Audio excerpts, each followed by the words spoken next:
Hey, everybody, we are live.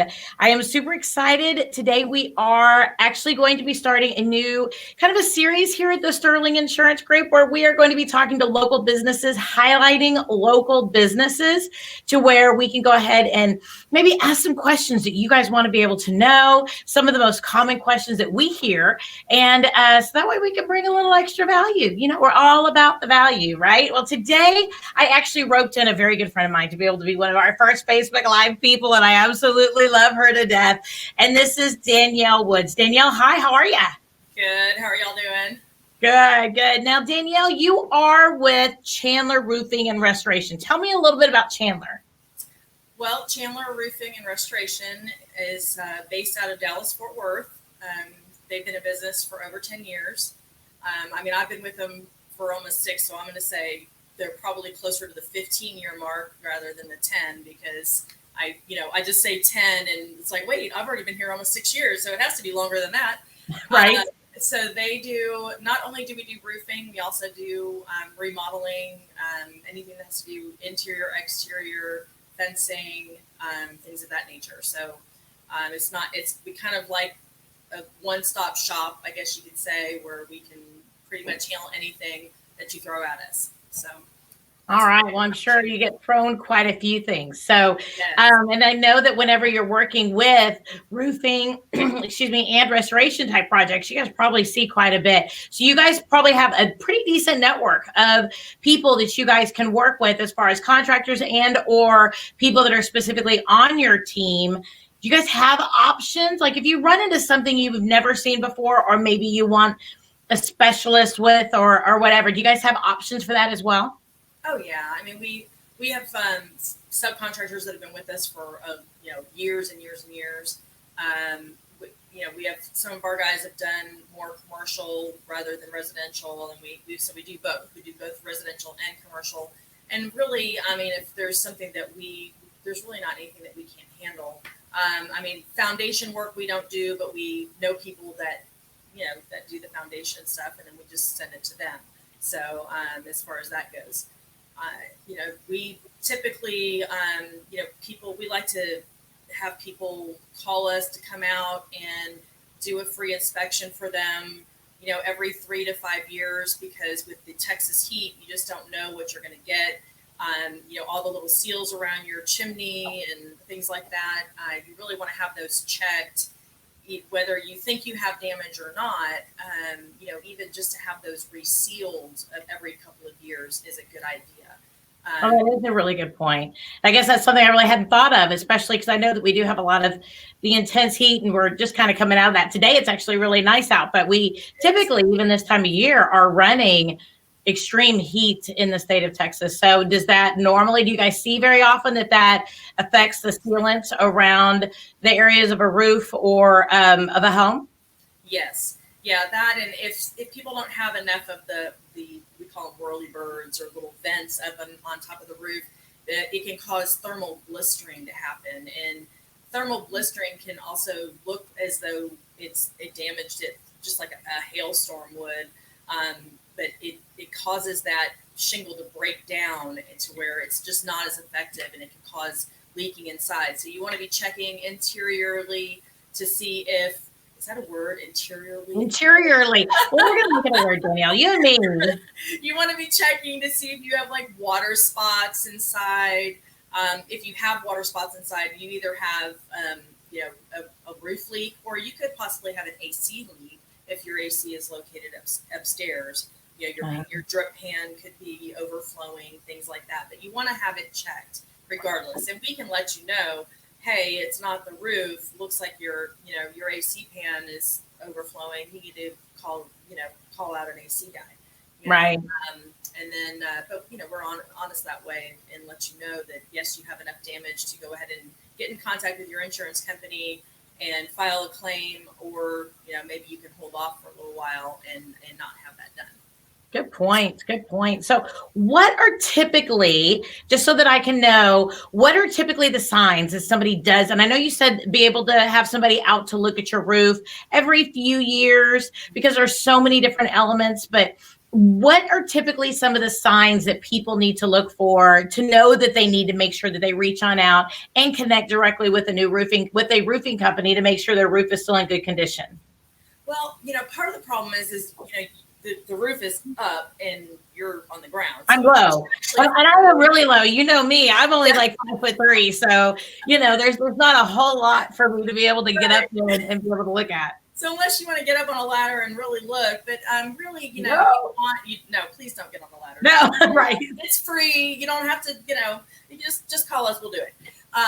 But if you see shingles on the ground, that's a huge indication that you've at least had wind damage, and you might have just a minor repair that needs to be done. Or if you were home and you had a massive hailstorm, if the hail is bigger than, I say, dime size, typically you're probably going to need a new roof. It all depends on how long the hail was going, and all that. If you have damage on your vehicle, you more than likely have damage on your roof. Wow. Okay. Those are things to think of. If you've got a fence and you've got boards that knock down, or you've got dense little marks on your excuse me, I can't speak today. If you've got little marks on your exterior windows, your fence, things of that nature, then you probably have enough damage on your roof as well. So those are just ways to look. And it really just depends. I mean, the way the wind comes in, there's so many variations or factors to look into. It's just better to call the professional and have us come out. If you have a company that's trying to charge you to come out and inspect your roof, you probably don't want to go that route, but that's up to you. So you guys don't charge. That's what we're saying. It is free. You guys come on out for free. Yes. We can look at the roof and take and you guys work specifically with insurance companies as well. So you guys have a really good knowledge about what they're looking for to say yes or no to a claim. Because I know on our side, there's something called a zero pay claim, which just means that if somebody does not end up needing to be able to get money for a claim, right? If it's not actually covered, then it still stays on their record as what we call a zero pay claim. And over the course of time, that can end up increasing some rates because it's what they call a risk tier. They feel like maybe you're getting closer to needing a new roof or something. And we as independent agents try to make sure that we don't open up any claims unless we know for certain, no matter what, that they need a claim. So, open specifically, and that they have damage. But you guys know what insurance companies are looking for. Is that right? Yes.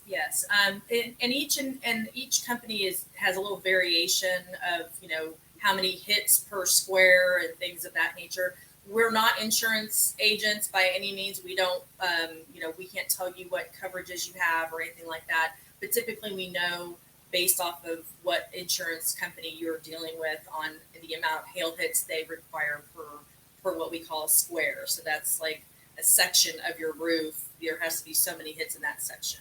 And don't ask me exactly what those dimensions are, because I really don't know. I know I'm going to be dangerous over here. I leave those things to my precious project managers so that they can get on the roof, and because I don't get on a roof. When my boss 6 years ago, she and I networked together. We were with different companies, and she said, "I want you to come work for me." And I'm like, I never really thought about getting into roofing, but here I am, 6 years later. You are 6 years later, right? And that sounds awesome. Work with probably 500 or more insurance agents in the Metroplex. Wow. I have a team of girls that I work with that do the same thing that I do. Build relationships and work closely with you guys. So awesome. Well, you know what? Chandler Roofing, I got to say, has been wonderful. We do usually recommend, like I said, for our clients to make sure that they do need a new roof before we open up a claim. And I know you guys did my roof back in 2016. So you guys did a great job. And we have definitely made sure that your information is available for those who wanted to be able to pursue that. But if people do want to reach out to you, reach on out to Chandler Roofing, get their roof looked at, or even another project that they have going on, how would they be able to reach out and connect with you? Well, there's two ways. They can call, they can email me directly, and that is Danielle at chandlerroof.com. That's roof, not roofs. So it's chandlerroof.com. Or the office phone number, which I had to look at because, I don't know numbers by heart. We have 817-889-6621. We do have an 800 number if, you're in Dallas and, you're still using an old school phone. I don't even know. Do they charge you for long distance calls anymore? I don't know. Good question. Yeah, and that's 800-692-88. Oh my goodness, I can't read this. 51. There you go. We'll make sure we put it in the comments too. So everybody, if you are interested in Chandler, coming on out, just take a look at your roof. It's free of charge. Take a look at it, but do not file a claim until Chandler tells you to make sure that your Chandler, the roofing guys, make sure that they come on out and tell you specifically to go ahead and file that claim. So everybody, make sure that you guys give us some feedback down in the comments, specifically regarding our kitchen talk with Teresa Kitchens. Ha ha ha. And what we're going to do is we are going to be coming to you guys live every single week, highlighting a local business in the Dallas-Fort Worth area. And our newest associate, Caitlin Evanston, will also be doing some of these, and she will be highlighting businesses in the Austin area as we are growing in the Austin area as well. So we are super excited. Danielle, thank you so much to be able to take the time with me today. And I really appreciate your time helping us out, making sure that we do our best to be able to educate and enlighten everybody within the Facebook Live world out there. Oh, you're totally welcome. And thanks for letting me be your first one. Well, thank you. Everybody, have a wonderful day and make sure you tune in next week. Bye.